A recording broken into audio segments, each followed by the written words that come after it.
We'll admit the people in the lobby.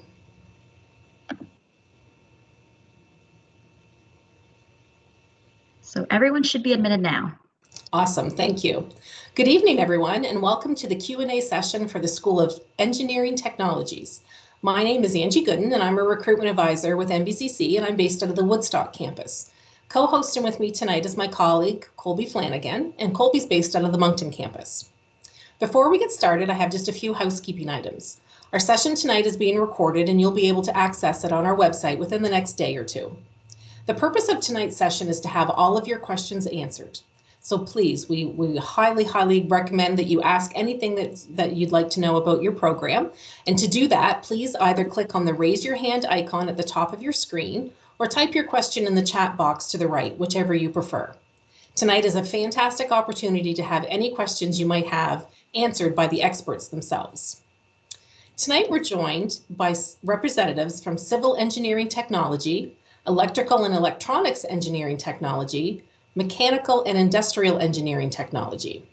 So I'd like to introduce our panel to you. We have lots of people here, so there's a lot of expert opinions here and a lot of great people to get your questions answered by. So first, maybe we'll start with Jody Stringer Webb.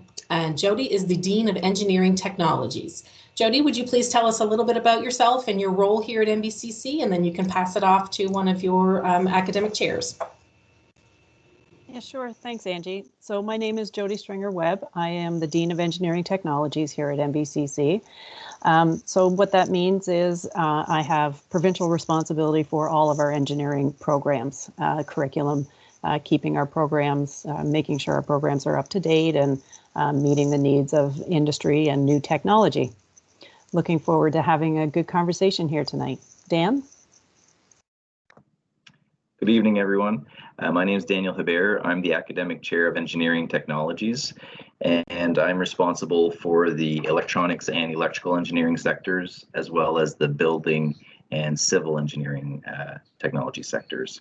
And I'm located out of the Moncton campus, but I do have programs at the Fredericton, St. John, and Moncton campuses included. And I'll pass it along to one of our coordinating instructors for the Building Engineering Technology program. We'll start with Ted White. Hello there. Turn on my camera. I'm the coordinating instructor in Fredericton here for the Building Engineering Technology program. The option that I have in Fredericton is the Building Systems option. So that's the option that covers basically the systems of the building, all electrical, mechanical for a building. Did you want me to pass it off, Dan, or are you going to keep? Yeah, let's keep passing the baton. Okay, well, I'm going to pass it to Tara in Moncton. Okay, hi. I am one of the coordinating instructors at the Moncton campus. I teach the junior and the senior students. I mainly focus in AutoCAD and Revit programs. I teach the building systems class, and I've graduated from this program 24 years ago, and I worked in the field for 17 years, and I began teaching about 7 or 8 years ago, and I look forward to seeing you in the new year.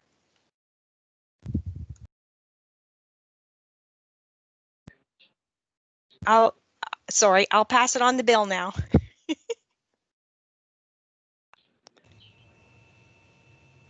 Bill, you're still on mute. Trying to follow all the protocols. There you go. Thanks, Tara. My name's Bill Gadet. I'm a coordinating instructor at the Moncton campus.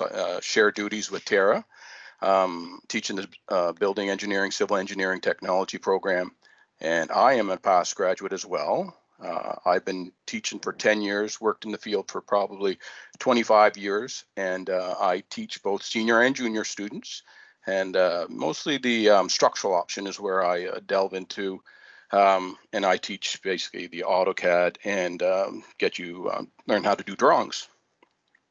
So I got to switch it to somebody else, or somebody just starts talking. I'll take over while I'm there.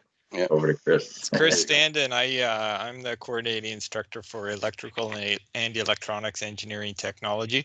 I'm located at the Moncton campus, but I do teach at the St. John campus a little bit as well. And in Moncton, we have the alternate energy program, and we also have the industrial controls program. And if you come to Moncton, I look forward to meeting you in the fall.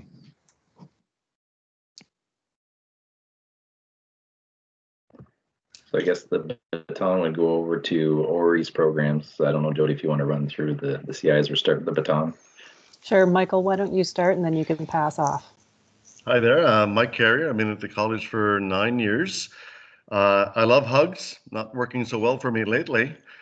My main goal is to enhance the students' critical thinking skills in an industrial setting in a power lab. That's it. I'm next, am I? All right, okay. So my name's Colin Bastow. I am the coordinating instructor for energy systems technology here in St. John.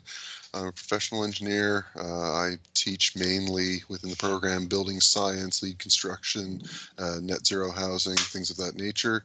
I've also taught refrigeration and physics and thermo and all that good stuff as well.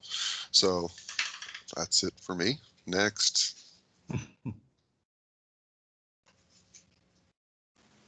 Kevin, do you want to go next? Sure.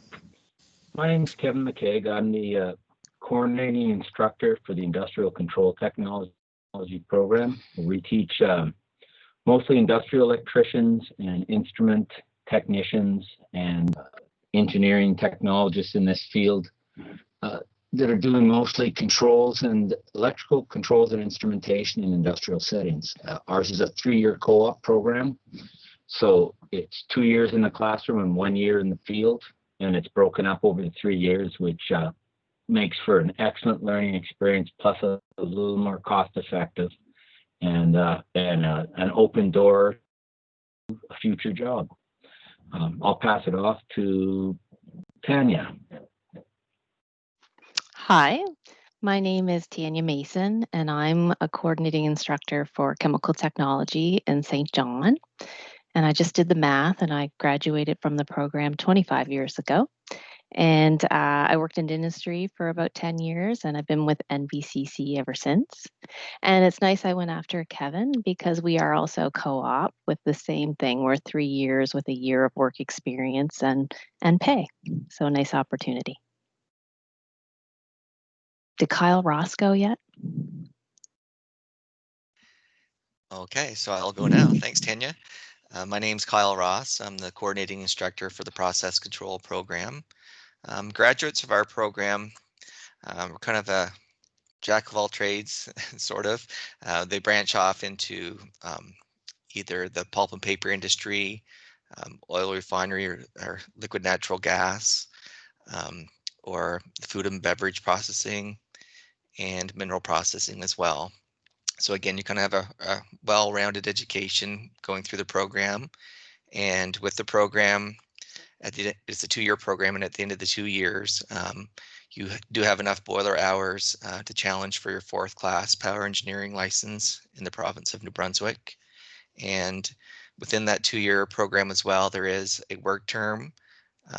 It's not a co-op program, so it's a little bit different than what Kevin and Tanya were just speaking of. But again, it ranges, but some students just have a 2-week unpaid work term, whereas some students may have an entire 4-month paid work term as well. So there is that opportunity to earn wages during your 2-year education as well. So I'm not sure if there's anyone else to pass the baton to here. I think Richard. Oh, sorry, Richard. Save the best for last. I sit in the next office from you, but yeah, I guess I'm forgettable. Hi, I'm Richard Piercy. I am the coordinating instructor for power engineering. I work very closely with Michael Carrier. While Mike teaches a lot of the hands-on and equipment application in the program, I teach a lot more on the theory, thermodynamics, applied mechanics, and topics like that. Awesome, that's fantastic. There's a lot of NBCC alumni here tonight, so that's great to have so many people get their education from us, go out, work in industry, and then come back and share their knowledge with new students. So that is amazing. That was really exciting to hear how many of you are grads. So we do have a couple of questions that have come in. So as you can see, we have a lot of different programs here. So we'll try to answer as many questions as we can and be program specific as we can. So I will just throw over here to. So there's already a question in here, Angie. So great, thank you. The prospective student is asking, are there limited numbers of international students for these programs? And this student is actually from Peru. Whoever, I guess, wants to answer about international students being in their program, and I guess even just some of those challenges, if there are any that you would want to address, or some facts, some advice. Hanny, would you like to take the question on international seats available?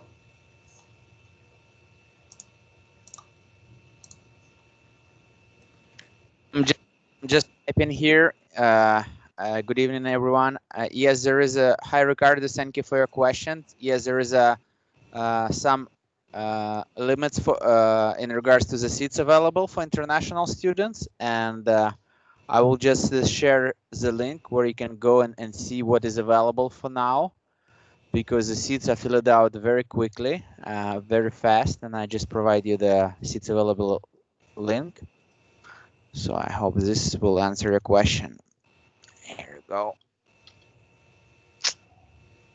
Awesome. So for those of you that are attending this evening, if you'd like to just in the chat, if you'd like to just put the programs that you're interested in, because we do have so many programs represented here tonight, and then we can be a little more program specific for the ones that you're looking at.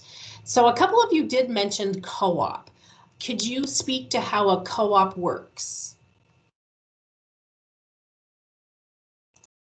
So Co-op, the way Co-op works, all our students are required to do the practicum at the end of their term, and when international students applying for visa or study permit, they would need submit a request for work permit, which you would need to have in order to complete your course.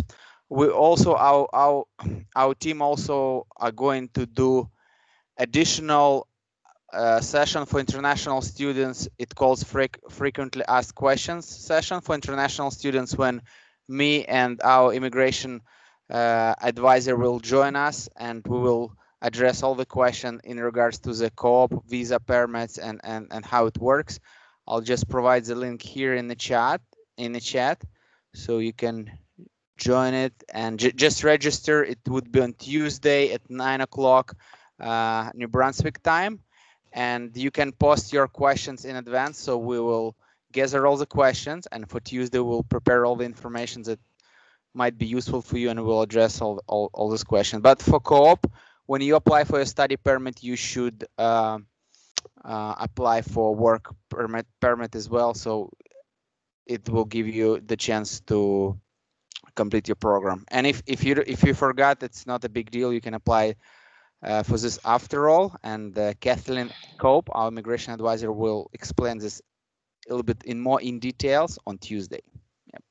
Great, thank you, Hanny. Could perhaps one of the instructors from a co-op program speak to the co-op, and how does that work in that? Does the student have to find their placement, or do you offer placements for them? So I'll tackle that, and Tanya can correct all my mistakes when I'm done. So the first thing is the calendar. So when you come in the first year, you do 2 terms with us in the class, and then the third term, which is April to September, or to start of September, that's your first work term. You come back, you do the fall semester with us, then you go out on a winter work term. You come back in the spring for more face-to-face. Then you go out on your last work term, which would be the fall. Then you come back and you do your final 2 semesters, and then you graduate, you get a great job, and you have a great life.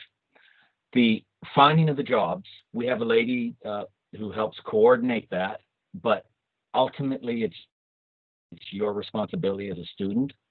We have some employers that traditionally come to us seeking students, and so we'll arrange interviews and we'll help guide that process. but there's no guarantees. You have to interview with the employers. The employers have to say, yeah, you're the person for me. And so that's one avenue. The other avenue is you know of an industry you're interested in, or you know somebody in the industry you're interested in, you go out and you knock on doors and you find that work term on your own. And so that's basically our two paths. Anyways, I'll let Tanya correct any of my mistakes. That sounded great. I know it's a really exciting time for students to go out and apply their knowledge. And when students come back, they seem really focused. Now they know what they need to know, and they seem a little easier to come to class and realize what it's all about then. So it's really great for students and instructors to have that co-op work term to get everyone focused and excited. And it's paid. I don't know if Kevin mentioned that was going to be my next question. It is a paid work term, so it makes it a little more real when they're out there actually doing what they've just learned about. Now, Kevin, when you mentioned during their co-op, because the typical NBCC program starts in maybe September and ends in June. We do have some that start in January, but typically if you're in an NBCC program, you don't go to school during the summer. If you're in a co-op, you do your co-op through the summer, right? There's no breaks. Is that correct? Just for that first co-op. Okay. So the first co-op starts in the spring term, which is a little bit shorter, so it carries on through the summer. After that, summer's your own. Now, some students will pick up work with those employers during the summer breaks, and some won't, and that's kind of a freelance thing that we leave up to the students and the employers to deal with. Okay, good. So that's great to know about those co-op programs, and they're paid. Would someone from a different program like to speak to a practicum? Because it is different, a co-op and a practicum. A practicum is an unpaid, and most programs at NBCC, at the end of your training, you do have a practicum. Would someone from one of the other programs like to speak to practicums? Kind of the same thing. Are the students, are they responsible to find their own practicum host, and how does that work?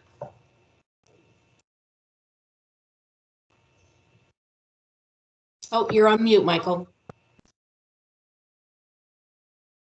Hi, I'm Mike Carey from Power Engineering Program. I just want to reiterate a little bit on the co-ops. They don't only occur during the summer. Depending on the program, they can occur in the winter or spring term. One of the most important things about co-op, in my opinion, is it's an interview with your industry partner. So if the student does well, it's going to really help them find successful employment later on. Practicums in Power Engineering, we have a practicum. We have a 6-week practicum, 3 weeks before the winter break or Christmas break, and 3 weeks after. This is an unpaid sort of work term or practicum, however you want to call it. However, for our program, it is necessary to get your STEAM time so you can go forward and write your succeeding power engineering licenses. So you need so many hours for your 4th class, 3rd class, 2nd class, and forward. Students can get their own practicums, but right now we have 57 students in the power program, and all students will have a practicum coming up 3 weeks before Christmas break and 3 weeks after. Some students have found their own, and some have help with the coordinating instructors or instructors with the power engineering program.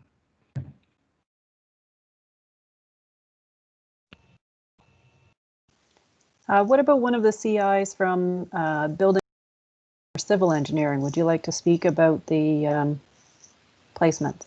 Sure, I'll jump in here just for the building engineering perspective. We have a 2-week practicum at the end of your second term of second year. It's a 2-week unpaid, but kind of a good way to get to know a possible employer. We usually have kind of a list of past places that have had students in, but that doesn't limit the student from actually going out and getting their own as well. We do like to get the students to kind of make the contacts and interview for the different practicums, just what it's going to be like once they graduate as well, and gets them to meet potential employers as well.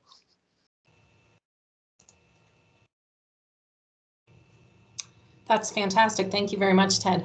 One question that we also had was, are there any additional certifications that I'll obtain when I'm a student at NBCC taking this program?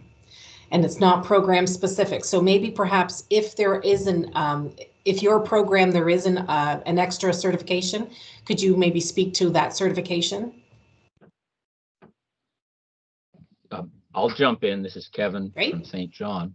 In our specific program, the students traditionally get to write 2 blocks towards trade certification, 1 block of industrial electrical and 1 block of instrumentation. Sorry, Kevin, can you maybe just tell us what program that is?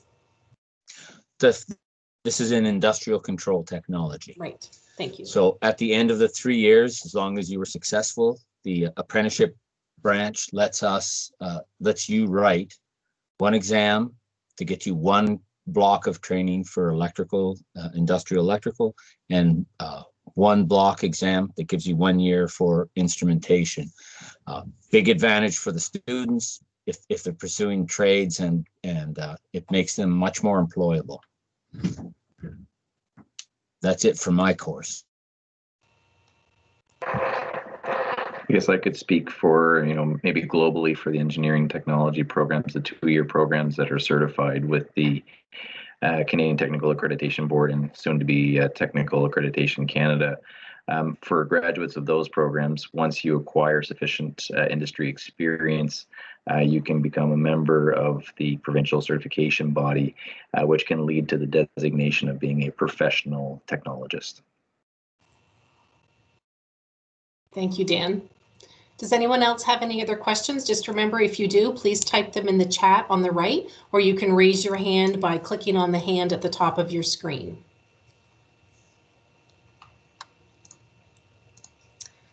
I do have another question that has come, and it's something that it took me a while, and I don't know that I still completely understand, so I always am interested to hear more. Can you tell me the difference between electronics engineering technology and electrical engineering technology? Chris, over to you.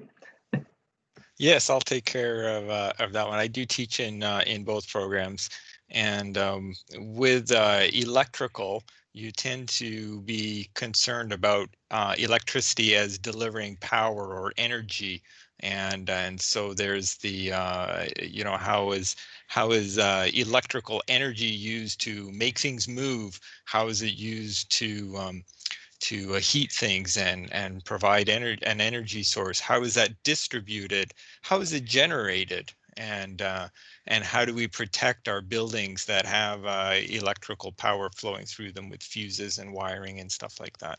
So on top of that, we do have program specific things, alternate energy associated or power generation associated things.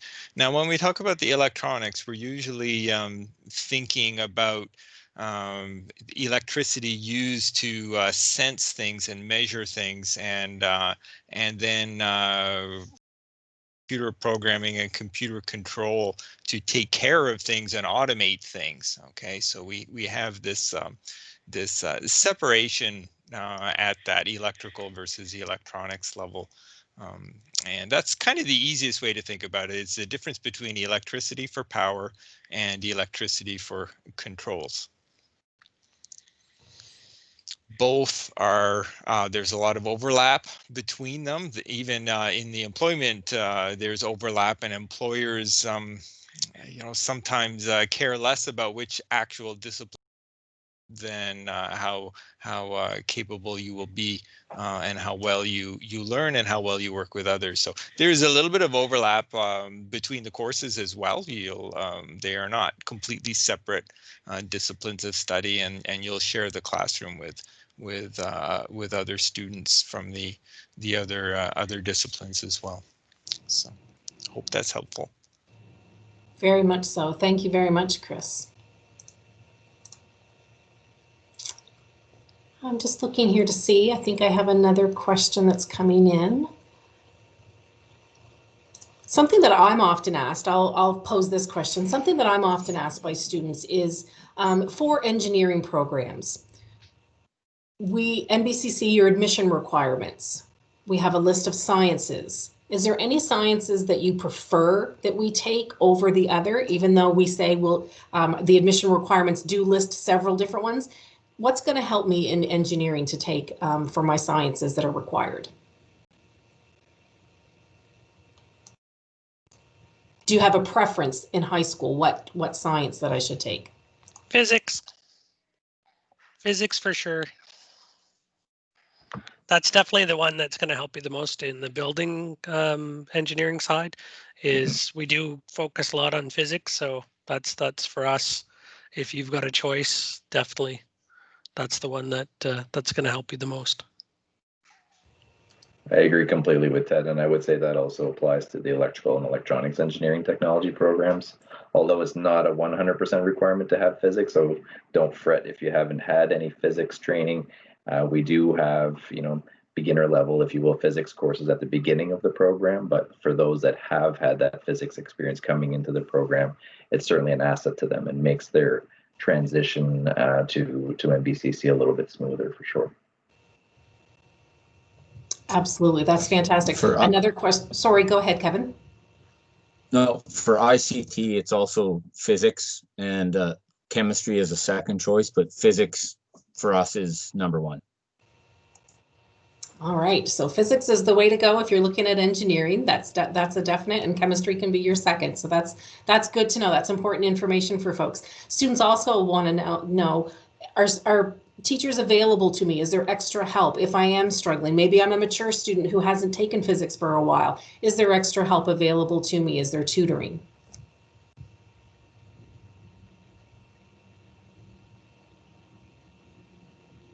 Does anybody want to take that one? To speak to the extra help that is available if a student is struggling? Oh, I can take that one. All right. Yeah, there's a program that we have at the school. It's run through the student union, so it's part of your fees at the school, and you'll have 10 hours of tutoring that's available to you. Not all courses have the tutoring, but the more difficult ones, you'll find that that's where the finances or the resources are spent in those areas. And physics is typically one of them, and strength of materials this is the building engineering side of things. Not sure about with electronics, if you guys have a lot of particular courses that require the tutoring. Yeah, we get the first year. It's the first year students when they land and they're trying to get into post-secondary education for the first time or for the first time again. And so any of those first year courses. But the introductory circuits course is a prime example where we have that, and also people getting into computer programming maybe for the first time. They might want a little bit of tutoring in that. But I would just add to what Bill said that our instructors try and be as helpful as possible to students, and we are always open to answering questions. And look forward to meeting and chatting and providing what help we can to all the students. Thank you, Chris. We only have a couple of minutes left in our session, so maybe we'll wrap it up with students also want to know, what's my year going to be like? If I look on your website and it says blended, what does that mean, and how's that going to affect me? And I know every course is a little bit different, but if someone could perhaps just speak a little bit to overall what a blended course looks like and what it means.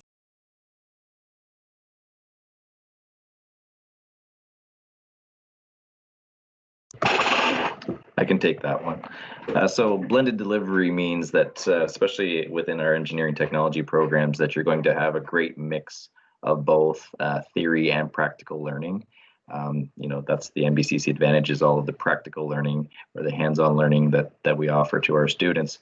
So in a blended delivery, especially under the COVID restrictions that we're facing these days, and we don't know how long that will last. some of the theoretical courses are offered using virtual delivery tools that we have, and you also have time scheduled at the campus depending on your program for the hands-on learning component, and the mix of that percentage-wise would obviously depend on which program that you're enrolled in. But blended is certainly a mixture of the hands-on and theoretical learning, and the theoretical learning could be done virtually. Thank you, Dan. Sorry, thank you, Dan. A question that for high school students, if we have any high school students that are watching us right now, if you're currently in high school and you're doing at-home days, your learning is done differently. Your teacher posts your assignments, you go in and you work on it. But at NBCC, your virtual learning is different. Most of the times, and correct me if I'm wrong, but most of the times when we say a virtual learning, you're going to have an instructor actually live when you log in to your class.